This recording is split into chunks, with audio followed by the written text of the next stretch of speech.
What's going on, guys? Welcome back to RC Everyday. We're still experimenting with the weathering. So I've got these same products again that we've done in the last video. Remember the coupe, the 5-window coupe body we did? It looked absolutely gorgeous, but we made one fatal flaw. It was doing the wash last.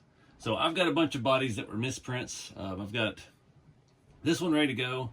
Kind of halfway body worked it. I did not spend a lot of time with it. This one had a huge layer shift here across the back because it prints like that, and not sure how that happened. Same way that figure over there just fell over. But I've got this one light body worked, painted this green. This was a good paint that I found on clearance at Ollie's a while back, and it's got a satin clear over it.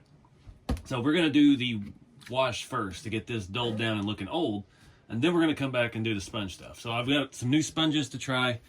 I bought this stuff, it's supposed to be an inch thick on Amazon. I guess they measured that in millimeters. Got some different shaped pieces to sponge on. I've also have two different, I think this is 25 parts per million.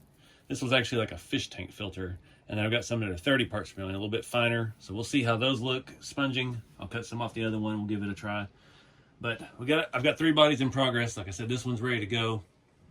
The other one is sitting out there drying with the matte clear on it, and then the other one I have not put color on yet, so it's still a little ways behind.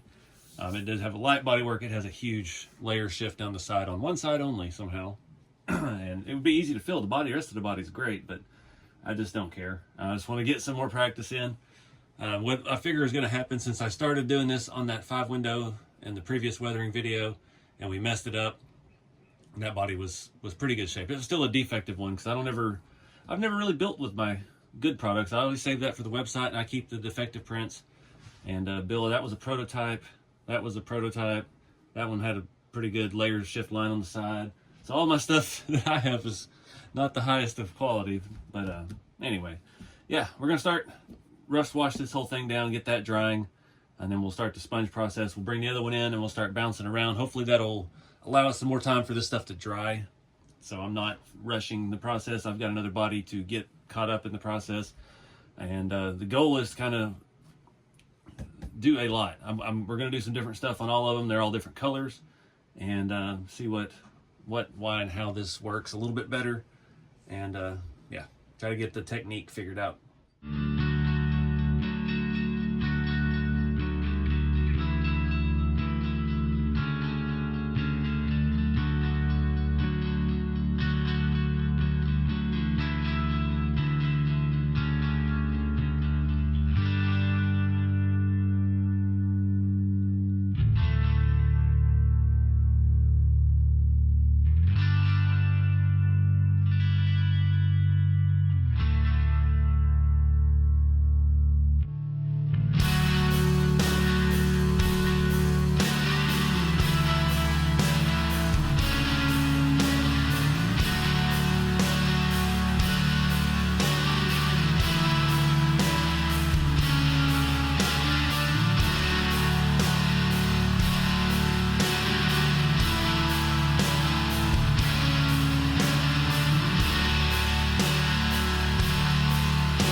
Alright guys, checking in. So I've realized something. Getting the texture part really good, but you think of these cars set out in fields forever. The tops of everything are going to be completely rust.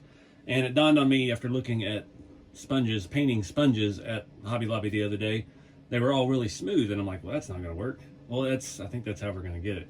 Get the top surfaces. I need to get it more consistent. I could sit here and dot my way for all eternity, but I think that's what we needed to do for the base layer.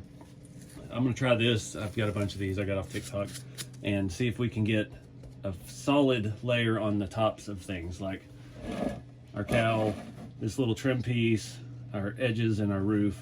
And we could leave a few spots and stuff here and there, but I think that's gonna be the trick to get us where we're after, what I'm after anyway. Otherwise, it's hard to see on that red, but otherwise we're gonna be here forever trying to get this roof solid So I think that's the mistake. And two, I don't know if I mentioned it in the beginning of the video, I have some acrylic paints coming to do this with as well. My friend Bob did his Scottsdale with acrylics, and it looks fantastic. And this stuff is expensive in these little sets. It does leave a really nice effect, really nice real looking rust, but it can be done with regular paint. So that's going to be the next venture after this one. I do have another body out there drying. I got the clear on it, I believe. It's open top, so that'll hopefully make it a little easier to get around the edges. The original prototypes were open top, and it had a piece that would fit in, and they just would not print. It needed more support. And then this was the prototype. You can see the roof on this is very different. We could not get these wavy lines out of it. And finally, this is the production one. This one just had that slip up on the back, and we got the roof flatter and with a slight hump in the back, and was able to get all those wrinkles out of it. So that's what we're gonna do next. I'm gonna try this. I don't know if I'm gonna do both of them. Probably will, if it's gonna work the way that I think it's gonna work. So as far as the other foams I've got, the 30 parts per million is leaving a little bit finer. This was a little bit too coarse. They did have this all the way up to, I think, 50 and 70 or something like that. So again, I don't know what this would be considered. A lot, 100. So we'll see. Let's just try something else.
All right, guys, breakthrough moment.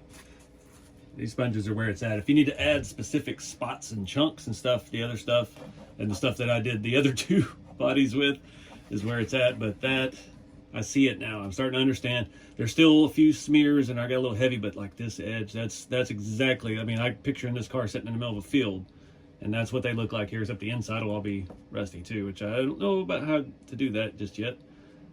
So we've got to go to the second color, and I'm a little nervous to touch this one, so we're going to play with these. The darker colors definitely do not lend itself to this. That's why on the Zill, the grill came out amazing, because it was white. That being a lighter shade of teal green, it kind of worked, but all my application techniques were wrong. So we've had another breakthrough. So we're going to experiment. I'm going to keep using this. I'm afraid this is dry, but I'm going to try to just do the edges. I'm going to start on those though, and work my way to this after we get those somewhat usable. But yeah, I don't want to mess this one up, even though it's a defective body. I mean, it's got a big line in it right there. We're messed up, but man, it looks cool. So we'll have to come back and do one once I get the hang of this. You can see there's another line right there that I got up there in the sponge. It's got a little heavy, so that's something maybe we can even out with the other color. But the main thing, like having the open top does help with this, because you lead with the edges, and that's what a real one would be. It would be worn in edges inward, so you got a little bit of the color showing through. I did not do the wash on this. I should have, but I was in a hurry. So that wash, I don't like the way that applies. It barely was noticeable in the dark colors, and I'm afraid it would have been too much for this. So maybe once we get this all done, maybe on this one we can come back and play with black wash, just to bring out the door lines and the window edges and things like that. But for now, cut me another piece of this off and move on to the next color and see what we can do.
I've had another epiphany.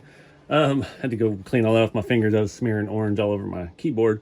It's hard to really tell on this one. I'm happy with how this is blended. So I just kept dabbing. Once that kind of dried out, that lighter color really popped too much. So I was just kind of blending it. And this is all still so wet. It actually blended in kind of, so we got different shades, different areas. And I made a mistake over here. I wiped it off and I was able to just dab over it and kind of redistribute stuff back around. This body, for whatever reason, some of the clear coat was peeling off when I wiped it with the wash. There's spots over here, so that's kind of a neat look. But this one looks really good. It's just that color, you cannot tell the difference between the rust and the paint. This one, a little more aggressive. I think I'm going to come back and keep dabbing because I don't like all these speckles on the sides. But the top, the way it blends, there's a little bit there I need to touch up. Yeah, definitely way too speckled on the side. I don't know if I should get a clean sponge or just keep doing this.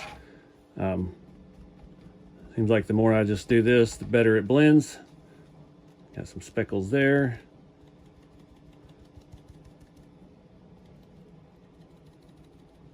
Got some speckles on the windshield, which is bad because I can't get in there.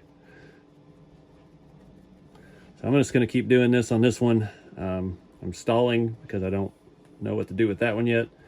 I think I'm just going to hit a little bit along the edges. I'm scared to dip this in the stuff again. So I'm going to keep piddling around with this one.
right, guys, I'm gonna call it a night. We're gonna let this stuff dry. It's gonna take a while to dry. There's so much stuff on those two, especially. Those don't look bad. I'm not mad at those. This is way cooler. The lighter color. So yeah, I'm regretting my color choices. I just grabbed stuff I had plenty of. Those were some paints I got on clearance somewhere. But we're on to something here. So I'm ecstatic that we can go back to using this sponge, because this stuff I bought it works. It gives you a much coarser finish. So if you're trying to add some real big chunks, like say on that big giant open surface, we might could come back on that and add some big pieces. But I don't know. We'll see how it all looks when it dries. This one I'm not touching. I did a little bit more light around the edges. There's a few spots where it's smudged, but like that rim right there, that cowl, perfect. So we're gonna call that one good. Even the inner fenders look decent. I had a little mess up in the front, but whatever. We're gonna take our licks. I had to swap it on there just to see what it looked like, and man, I didn't do the firewalls on any of them yet. I was where I was holding it from. This one I was getting sticky fingerprints all over it, so that's wonderful. That body to sit down on there. This body was warped a little bit as well, apparently. Oh, it doesn't have the cutout for the servo wire that's running under it. That's why it's sticking up a little bit. But yeah, we're gonna let this stuff dry. Feel a lot better. The other one looked good, but it never was close to this good. I had the edges, but I didn't know what to do for the middle of the top. So I'm kind of regretting picking sedans. They're the ones I've had the hardest time printing, so that's why I had these defects. But I can't remember what was actually wrong with this one. Oh, that was the old roof. I may have another one of the old failed roof design.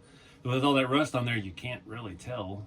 It does help hide a lot of the stuff. Again, this body was really bad, unfortunately, and that big giant thing in it, or I would run this. But we got a lot of stuff to figure out how to do the inside. If we're going to matte clear it, it's got to be a lot drier before we matte clear it. But yeah, this was a lot of fun. So let's see what we end up with in the morning, and keep moving. I'm not going to touch those other two. Have so much paint on them, they're thick. I touched the top of one and it felt like clay. So it may take us a couple days actually. All right, guys, it's been 3 or 4 days now since I started this. It's that AK crusted rust deposit sets that we started all this sponging on with. That stuff just takes forever to dry, and it still wasn't fully dry, but I went ahead and matte cleared it just because I'm tired of waiting, and I need to get this video on because I'm going to try something different next time. I think they actually look good. It doesn't look good from a distance, but up close, I like this red. It's very subtle. A few imperfections here and there. Nothing's ever going to be perfect, but I think it gets the job done. This one I had ran the paint real bad. It just adds to the patina. So I think it actually looks pretty good. I'll get this to focus here. There we go. Got a little bit of flake. I think the green one honestly may have come out the best because it's a darker color, so you get that contrast. A little heavy in some spots, but this is a really bad print, unfortunately. I know I've said that like 5 times in this video because it took so long for this to dry. I had to go watch and edit the video just to remember where I left off. But I dig it. You get a lot of texture in this stuff. Minimal body work. It really doesn't have to be as perfect. You can see a couple of the print lines here that I really didn't do much work to get rid of. The only area I actually hit was my little edge there, because that's on all the prints they print, that's the top. So you only get one bad spot. But there's, like all these little speckles here. If I'd have spent some more time trying to even all that stuff out, we really could have gotten some of that down. But again, this was just practice. The yellow one, I don't know why, it actually started cracking with this clear over it. I must have just got it extra heavy on that spot because it's not really that bad anywhere else. But there's some bad spots like that. I should have blended that some more, try to even out some of that. I got it way too much on that corner. But overall, it's a pretty cool effect. This one I think looks better from further away. But like this edge up here, the way the trim is, that's just how those look. I dig it. I think it's definitely something you got to practice. But I'm feeling pretty good about that. I did want to say, so I mentioned I'm using a different product next time. So I was talking to my buddy Bob. He did a beautiful Scottsdale. I mentioned him earlier in the video. and he used acrylic paints, and that's kind of the process. I just happen to have this crusted rust stuff from AK, and yeah, I'll show you that again. The little set, I didn't even use the lighter color. I was just kind of scared of it because I don't know what I'm doing. But I did pick up some cheap acrylic paints. These are on Amazon. It was like $6 a tube. The thing he told me about when he did that is the acrylic paint will dry a lot faster. The two colors I did get were the darker shades, burnt umber and burnt sienna. And that's a lot of paint in there. He says it almost dries too quick. So it's gonna be the polar opposite of this process. We're gonna be chasing the clock, trying to get it where we want it before it dries. This stuff, we could have come back days later and still been able to manipulate what was on there. So it's going to be very different. But just to recap,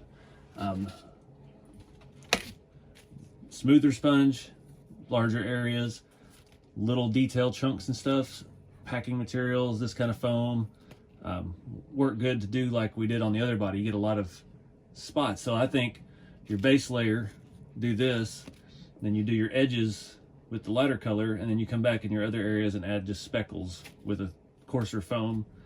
That's the current process right now, but I am currently learning another process from my friend Braxton.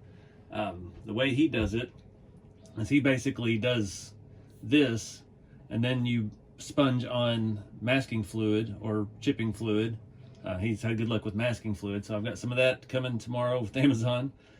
And then you paint the final color over it, and then you come back and you chip off the areas. And he sent me some pictures of stuff to get a more subtle finish and actually chipping paint, the texture of paint chipping off. That is going to be the go-to method, but that'll be in an upcoming video. Again, we're just having fun with this. I don't know what chassis or what body I want to put on this one. I did start the process on the body that was on this. I did do the wash over it, but I'm not ready to go that route yet. This completely does not match this green at all, but I just want to see it setting up on something. It's hard to tell with the lighting in here too, but I dig it. Just another thing out, just trying new stuff. Like I said a couple videos ago, I've just been stuck with the same process for so long. I haven't learned anything new, and finally got the fire lit to get out here and try something different again. So that's all you can do, guys, is just get out and experiment with it. I've tried to show you some of the ins and outs, things that I've learned. I'm still not doing it to the level that I want to be doing it yet. So take that as a grain of salt. Just practice makes perfect. This is one of those things that's going to take a lot of practice. Some guys just have an eye for it. I have the eye that I know what it's supposed to look like. I just haven't figured out how to interpret that through the sponging process yet. But we'll figure it out. And appreciate you guys watching. Get out there and try stuff. Have fun with the hobby. Check out RCeveryday.com for all these hot rods and rat rods and shop truck chassis if you're looking for something cool and different and two-wheel drive. And keep it scale. See y'all on the next one.